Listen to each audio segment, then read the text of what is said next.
This is 3 News Daily. Hello and welcome back to 3 News Daily on this Wednesday, September 20th. Thank you for being with us here in Northeast Ohio. I'm Stephanie Haney, and we start in Wayne County, where a man is under arrest after police say he confessed to stabbing his former girlfriend.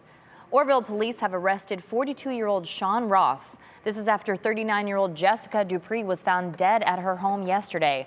The victim's mother says Ross and her daughter got into a fight and he took off in her car.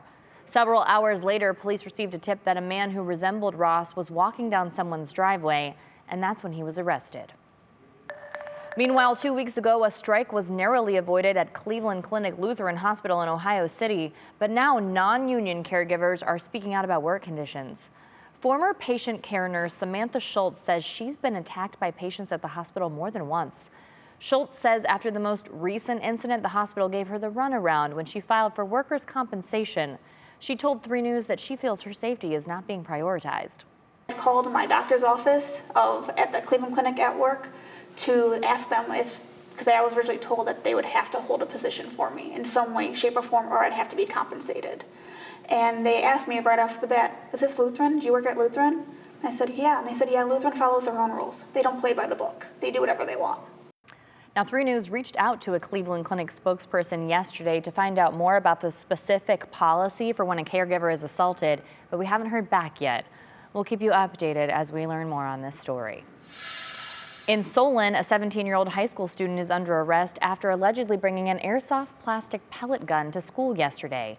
We're hearing that a student was seen with what appeared to be a gun in his clothing, and then it was found to be that airsoft pistol, which police say isn't considered a firearm but is similar to a BB gun. Police and school administrators tell 3 News that no threat was ever made, and police say the case will be sent to the Cuyahoga County Juvenile Court. All right, now a much anticipated answer for Browns fans is here. Kareem Hunt is back on the roster at running back. The Cleveland Browns announced today they signed the 28-year-old from Willoughby. The Browns were looking for a quick replacement following Nick Chubb's knee injury during Monday Night Football that will keep him out for the rest of the season. An NFL insider reports Hunt has signed a 1-year deal with the Browns worth up to $4 million. And now we have an update for you on the Cleveland Cavaliers president of basketball operations, Koby Altman, who has pleaded not guilty to a charge of impaired driving. Altman was arrested by the Ohio State Highway Patrol Friday night after troopers pulled him over for a traffic lane violation around East 55th Street. Troopers say he refused to take a breathalyzer test and was later charged with OVI. And today, the Cavs released a statement following his arrest. It reads in part, quote, "We hold our team members to a high standard of conduct and expect leaders at every level of our organization to represent the Cavaliers with integrity, professionalism, and accountability." Now, the Cavs said they will continue to monitor the facts of Altman's case and will wait for a resolution from the legal process. Altman has been a member of the Cavs front office for 11 years. Now, in other news, a bill aimed at keeping pets with their owners was just introduced in the Ohio House, and its roots are here in Cleveland. Sharon Harvey from the Cleveland APL helped lawmakers announce the Pet-Friendly Rental Act. It would give landlords a tax credit if they allow dogs and cats to live in their units with no breed or size restrictions. According to the Cleveland APL, about 250 pets have already been surrendered to them just this year because their owners were moving or had an issue with their landlord. Now, in Newburgh Heights, the Village Council approved employee layoffs last night in a 4-to-1 vote. The council says the layoffs will help keep Newburgh afloat, considering they are $2.6 million over their budget right now. Confusion over who was being laid off became the main topic of the meeting until council member Bill Dunman cleared things up.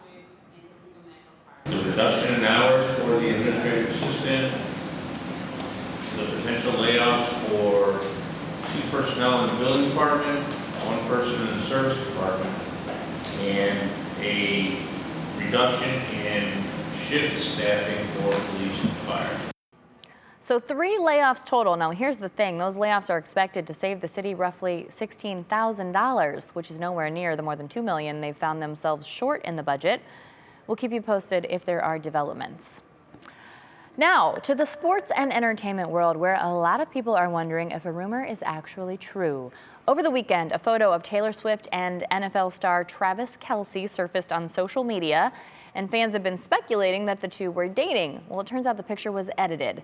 The original picture is Travis arriving in Jacksonville on Sunday, and a 2018 picture of Taylor Swift was photoshopped into the picture that was going all over social media. But that doesn't mean that they aren't dating, and that brings us to our question of the day. Philadelphia Eagles center Jason Kelce sounded like he confirmed on the radio today that his brother Travis is dating Taylor Swift. Now, he might have been joking, but assuming it's true, let's talk about it. What would you plan for the Cleveland Heights native and the country pop star as their perfect Cleveland date night? Post your comment to the WKYC Facebook page, and we'll talk about it during 3 News at 4 and 3 News at 5. Now, before we go, here is some good news. We now know when the iconic Nighttown restaurant on Cedar Avenue in Cleveland Heights will reopen. The owners say you'll be able to get that Dublin Lawyer or other Nighttown staples again starting the week of November 6th. Nighttown was sold and closed during the pandemic and has since undergone a multi-million-dollar renovation. So when it does open back up, we can expect it to be a very lovely place to be. Not that it wasn't before, but sounds like they put a lot of work in. All right, thanks for watching today's edition of 3 News Daily. We appreciate you. We'll be back here tomorrow with more of your top stories from Northeast Ohio.